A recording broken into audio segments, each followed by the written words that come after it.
Amis brasseurs amateurs, bonjour. Aujourd'hui, on va s'intéresser à la culture du houblon à travers le kit du houblonnier de chez Hopstock et c'est Robin qui va s'en occuper.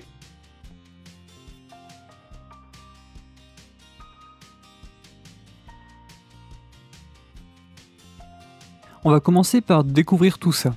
Dedans, on trouve un bac de culture en sac non tissé, un plan de houblon femelle, un tuteur en coco, du terreau adapté à la culture du houblon et du paillage miscanthus.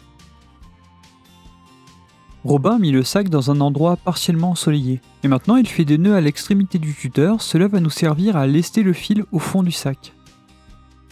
On prend le terreau et on verse environ les 2/3 du sac, auquel on peut rajouter 10 à 20% de sable si on souhaite favoriser l'infiltration de l'eau et éviter qu'elle stagne. Maintenant, on installe le plan de houblon avec le collet.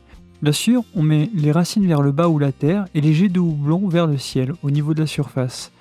On rajoute la fin du terreau et on peut créer une butte en tassant la périphérie du plan.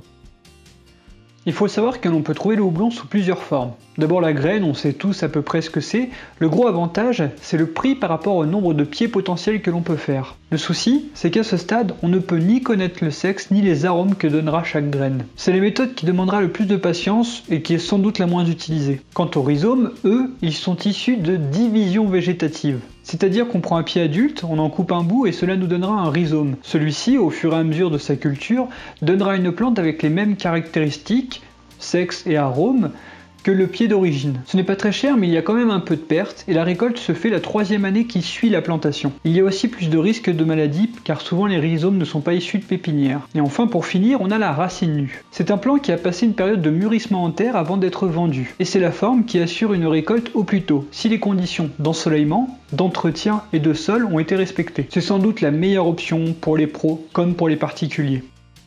La 4e étape, ce n'est pas la plus compliquée. Puisqu'il faut rajouter le paillage, celui-ci empêchera la propagation des plantes indésirables et diminuera l'évaporation de l'eau du terreau. Et justement, maintenant il faut arroser. Pour commencer, 2 litres d'eau suffisent. C'est une plante très gourmande en eau, il faut l'arroser abondamment et régulièrement.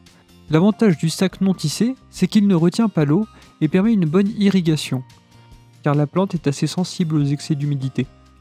Au mieux, le tuteur doit être à l'aplomb, mais on peut aller jusqu'à un angle de 60 degrés par rapport au sol si besoin. L'idée n'est pas d'avoir le pied le plus long possible, mais plutôt un pied d'environ 3-4 mètres, assez robuste. Voilà, dans 15 jours on pourra voir les premières lianes apparaître et 4 semaines plus tard, on pourra les entourer autour de notre tuteur. Il n'y a plus qu'à se montrer patient et attendre un petit peu, on pourra déguster la première récolte sans doute en septembre, dans une tisane ou une bonne IPA. C'est la fin de la vidéo, je vous dis bon brassage ou bonne culture et à la prochaine.